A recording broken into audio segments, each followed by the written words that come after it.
Hi friends! Thanks for tuning in. If you like this video, please give it a like, comment below, and take a moment to subscribe to our channel. Welcome to a drive through Cullman, Alabama. As we journey along the main road, let's explore the rich history and unique features of this charming town. Cullman was founded in 1873 by Colonel Johann Gottfried Cullman, a German immigrant. He envisioned a community for fellow German settlers and acquired land from the Louisville and Nashville Railroad Company to establish this colony. The town grew rapidly, attracting many German families who contributed to its development.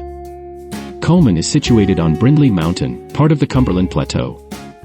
This elevated location provides the town with a moderate climate and fertile soil, which early settlers found ideal for agriculture. Over time, Cullman became known for producing various crops, including corn, sweet potatoes, and pimiento peppers.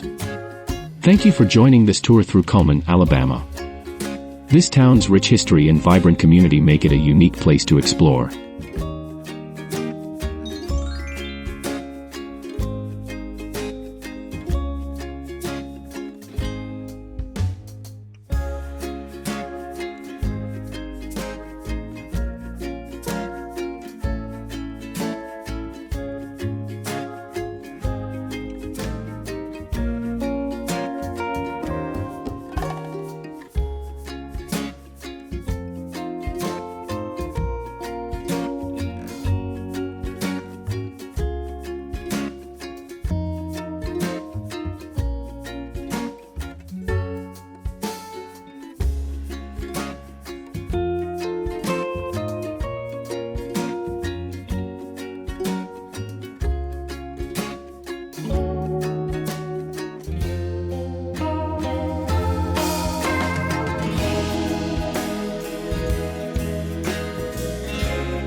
Thanks for watching!